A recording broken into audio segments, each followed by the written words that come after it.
Name something that a Florida Democrat for Congress should not say about Hillary Clinton. Hillary is under no illusions that you want to have sex with her. In another odd moment, another Florida politician, a state lawmaker, strikes a man for taking down his yard sign. Meanwhile, this politician just lost his race to a dead man. We'll break down some interesting news on the trail. Scott Smith is back in the hot seat in our weekly quiz show, and Merissa and Russell are back for a test of wits with some twists they don't see coming. The what? Plus, on the serious side, we have new numbers in the race, a sudden shift on the election map, and new worries about Zika and what state leaders are not telling us. This is Money, Power, and Politics. Well, we'll start with new problems in the fight against Zika and the one reason why our politicians on both sides are failing us. Simply put, they're caught up in petty politics. For example, watch Governor Rick Scott play politics while claiming to be above it. I'm here because it's time for politics is over. Right after that, our governor, who is long rumored to challenge Bill Nelson in 2018, launched a political attack on Bill Nelson. I'm also disappointed that Bill Nelson, a senator from Florida, voted against funding last week. So let's go behind the curtain now and put that in context. Bill Nelson has been pounding his fist for more Zika funding for months. Republicans said no, but then Republicans came up with a funding bill loaded with additional stuff that has nothing to do with Zika, like cutting funding to Planned Parenthood and cutting back on environmental regulations with pesticides and flying the Confederate flag at veteran cemeteries. And because Nelson said no to that, try again and focus on Zika, Scott, who appears to be taking aim at Nelson in 2018, singled out and attacked Nelson. He turned the back on Floridians. And the same thing is happening on both sides all across the nation. That's why there's gridlock. In the same time, we have some troubling new developments on Zika here in Florida. Last month, we praised Governor Scott for his early response to the crisis while Congress was lost, and we gave him high marks for how he communicated with the public.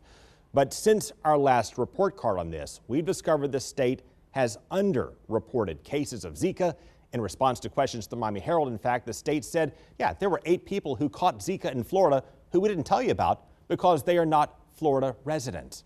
That's right. If you're just visiting and catch Zika in our state, you will not count in the stats. And since the state boasted of having 105 million tourists last year, that's a lot of people, about 5 times our population, who would not count in the stats if they get Zika from a Florida mosquito. Meanwhile, the state has also stopped giving us details in the cases. So the information we're now getting lacks specifics in terms of the investigations. It does not include everyone, and it's a bit delayed because of delays in diagnosis. In fact, Dr. Joe knows of a guy who's been waiting for a month just to get his confirmatory test results. So tonight we'll score the state needs improvement. And Congress needs to stop pointing fingers and step up. If not, work on a Zika vaccine will come to a halt. Okay, we're now 55 days away from the election, and in the second half of our show, we'll show you how the battleground states have suddenly tilted. We also have new polling that shows how Clinton's health scare has affected her numbers. And while Democrats appear to have a strategic advantage in the U.S. Senate races, new projections are now favoring the Republicans. We'll show you where and why. Plus, we have a new test lined up with Russell, Merissa, and Director Darren. We'll see how well they think on their feet tonight. But first, it's Wednesday. Scott Smith is in the house, and it's time to put him to the test in our weekly quiz show. In sports, Scott Smith makes us call the plays. But in politics, we put him to the test. Time now for Call It with Scott Smith. All right, we're back now with Scott Smith. Boy, had a rough couple of rounds here. I've already forgotten about it. All right, remember Rocky 3, Apollo Creed. You had that eye of the tiger, man, the edge. This is your chance. That's what I need. We thought we'd give you a shot here to bounce back. Thank you. In your wheelhouse, sports. We're going to start with sports. Let's do it. Let's go ahead and go some golf. Take a look here. Uh-oh. That's President Obama. Yeah, I can tell. All right, so he's swinging. Mid-swing there. What happened to that mid-swing there? A, misses the ball, hurls the club 50 feet in front of him. Misses the ball, hurls the club 5 feet behind him. C, launches the cell phone from his shorts belt. Ooh, that's possible. D, rips the ball down the fairway, turns to the camera, big smile, and says, "Feels good to be a gangster." Oh, I really like that one. Could be. Let's go with B. I know he plays quite a bit of golf, but it's going to go behind him. B, misses the ball, hurls club 5 feet. Let's see. Play this sucker out. cell phone getting launched from his short belt. Why does he have a cell phone clipped to his shorts belt? And why is he wearing a shorts belt? So many questions you can ask here. I am so sorry about that. Okay. That was my 1B. That was my second. Doggone it. Okay. Senator Dan Coates. Now I want you to pay attention here. He's trying. He's grilling a witness at a hearing. Okay. Grilling the witness. See if you can pick up some clues here. Take a look. I'm not here to get a specific answer from you, but to better understand what is happening and how. I think there's probably a trial plan that's going to be put in place, if that rings a bell. What is it you're trying to accomplish, and what are some of the consequences of that going to be to the current DFAS system, locations, personnel, et cetera?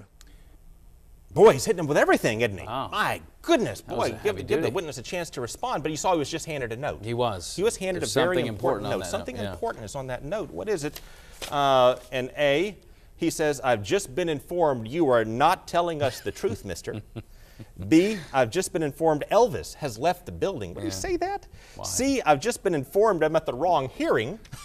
Or D, I've just been informed my smartphone is streaming this hearing in my pants. Oh, I really wish it was D, but I'm going to go C.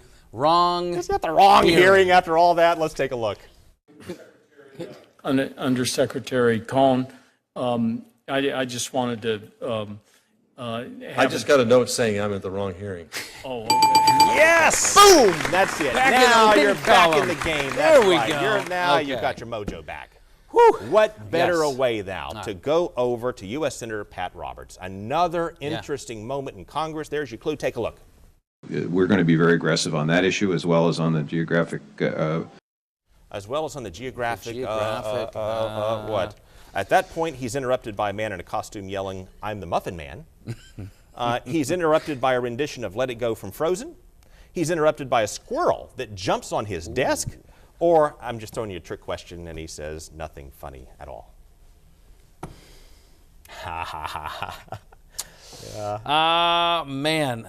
Yeah. Let's go. I'm going to go A, Muffin Man. Muffin just Man. Just because I want that. That's the outcome I want. All right, here we go. We're going to be very aggressive on that issue as well as on the geographic preference issue. Come on. Just let it go, Mr. That's pretty good. Let it go, He had that on his cell phone. He had it on his cell phone. I know. He's a big fan of Frozen. Yeah, okay. let it go. Well, we're going to play another big round next week. You got a good hit this time around. I should let this go. I should let this go. Tomorrow will be another day. Scott, thanks so much. Thank you.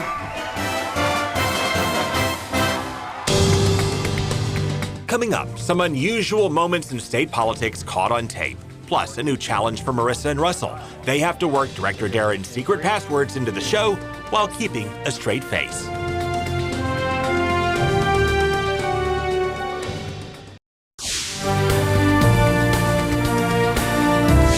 Well, tonight we have the Rick Perry Awards, also known as the Oopsies, for performances our politicians would rather forget. Oops. For worst performance tonight in a race, the Oopsie goes to New York's Rick Milne for losing to a dead man. Oops. Yeah, Milne ran against Assemblyman Bill Nojay, who is facing a fraud trial and decided to shoot himself last week. So given the choice, voters preferred the dead guy. The good news for Milne, he's in good company here. John Ashcroft also lost to a dead man, but he soared back as a rousing musician. Let the eagles soar. Okay, next up, for an unfortunate moment in door-to-door politics tonight, it's Central Florida state lawmaker Keith Perry. This man said Representative Perry got mad at him for removing a Perry yard sign from his gate. And after they exchanged words, video shows Perry appeared to strike him around the neck. In a published statement, Perry said the incident has been resolved, but he gets the oopsie because one moment in politics can haunt you forever. Oops. And finally, for worst performance of a Democrat defending Hillary Clinton, the oopsie goes to former Florida Congressman Joe Garcia, who is running again. Here's his oopsie as he tried to compare Hillary Clinton to LBJ for being able to get stuff done without necessarily being liked. Take a look. And Hillary is under no illusions that you want to have sex with her or that she's going to seduce you. Yep. Garcia later apologized and said he did not want to be offensive to women. Maybe too late for that, because oops moments can live forever in politics. Oops. Now, please check out our YouTube channel for more blunders and oddball moments in politics. Search for Craig Patrick's Money, Power, and Politics on YouTube and click subscribe. You'll also find our interviews and humor segments, which now brings us to a brand new segment we're rolling out tonight with Kitchen Table Politics. Here we go, Tim. In 3, 2, 1, go. All right, time now for Kitchen Table Politics, and Merissa and Russell are looking a little nervous right now. Yes, we are. Honestly, I am too, because we're going to shake it up. We're going to have a discussion about politics, the Battle of Florida, but Director Darren is going to be in the studio control, and he's going to be giving each one of us in our ears certain maybe silly phrases that we have to work into our responses and our dialogue without cracking a smile, without laughing. So let's start, Russell, with you. The Battle of Florida, what issues are going to drive voting behavior this year? Are we talking presidential right now? I mean, I don't know if issues even matter at this point. I mean, when I think about where we are in the state of things, it is just going to be who do you? I hate to say it, but I'm going to say it. Who are you madder at that day? Who do you dislike the most that day? Right. And then you're going to go and you're going to vote. You're either going to vote early, you're going to hold off until the very end, until Election Day. And then, you know, and I know some people have already made up their minds. And you hold off till the end. The late deciders, they tend to be women focused on pocketbook issues. SpaghettiOs. Just Merissa, what say you?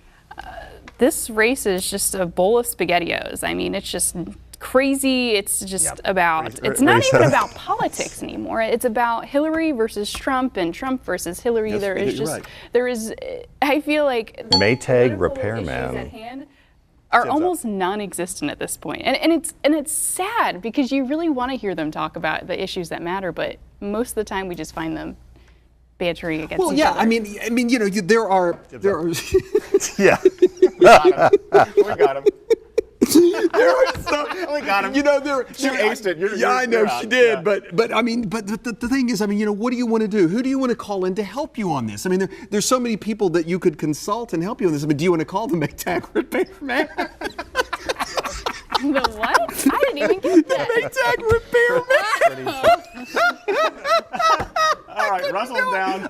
We got a piper I'm down out. over here. I'm out. Yeah, I'm Russell's out. All right, Okay. look, when you look at Florida politics, you have to think upside down. North is south and south is north. The north tends to vote with the conservative red states of the south, and the south votes with the more progressive blue states of the north. And the middle, politically speaking, runs right down the middle, and I think that's why the Battle of Florida will be won right along the I-4 corridor. And I think both candidates know it.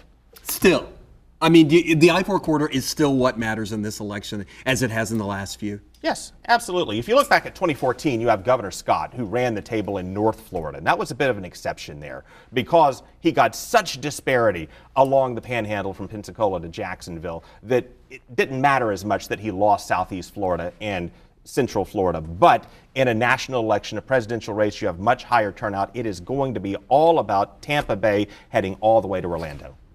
Yeah, and I mean, the two of them have been campaigning here. I mean, Tampa. Southern pecan apple butter. So, you're already laughing. Well, no, I don't mean to make fun. Look, you know, you have very different parts of the state. You have the South, which is culturally very different. You have the North that is focused on the southern pecan butter. You have the southern, we call them the southern pecan butter counties, and that goes all the way from Escambia County in Pensacola, heading all the way to Nassau County in Jacksonville. And then once you move down toward Alachua County, around University, Florida, you get away from the southern pecan butter and you move more into the bread and butter issues that we follow here in Tampa Bay. And he goes down twice. Well, I don't even know that phrase. I love it, though. I love it. I love it. All right, Russell, Marissa, thank you so much. Darren, thank you. We'll see you next time. You did good. You did good. You pulled it off. I was the most serious. I think I get a You point. even laughed a little. All right, coming up, we'll show you why our health care bills are still going up and how hucksters are ripping us off.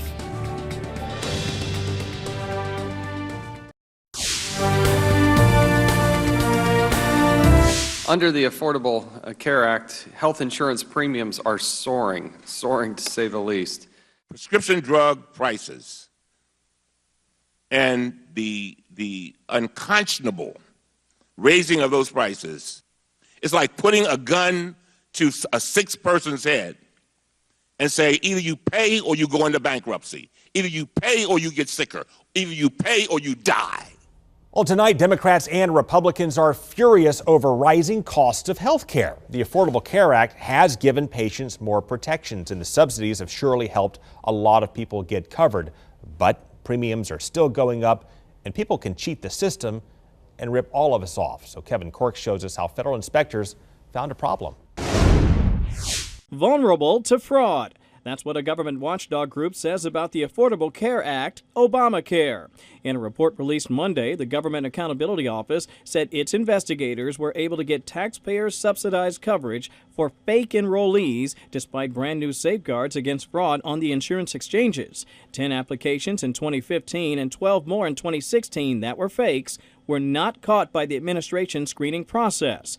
In fact, 4 fictitious applicants who got private coverage and subsidies and testing back in 2014 were successful once again in 2016, even though none of the so-called enrollees had filed a 2014 tax return as required.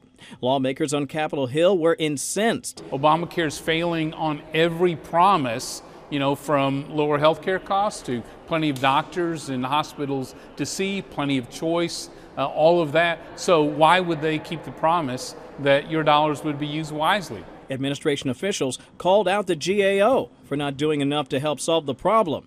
Aaron Albright saying in a statement, "We have repeatedly requested and remain disappointed that we still have not received specific details or recommendations from the GAO relating to their fraudulent applications." While new census figures show a significant drop in the uninsured rate in this country, down from about 42 million in 2013 to about 29 million in 2015, the number of Obamacare co-ops continues to crater.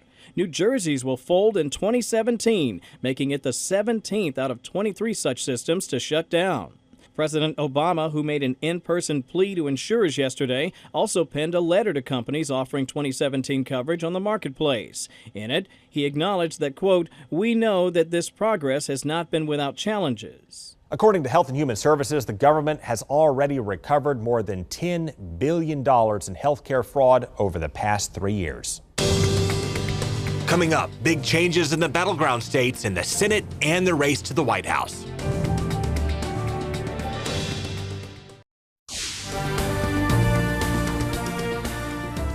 Well, tonight, Hillary Clinton has lost her grip on the Electoral College because Donald Trump is making a game of the race. With this, you have Donald Trump up 5 points in a battleground state poll in the state of Ohio, but the numbers are really all over the map. You have a separate poll, a national poll showing Hillary Clinton up by 5 points in Quinnipiac. By the way, beyond Clinton and Trump, it is not looking good for Gary Johnson. He needs 15% in major polls by the middle of September. Here we are.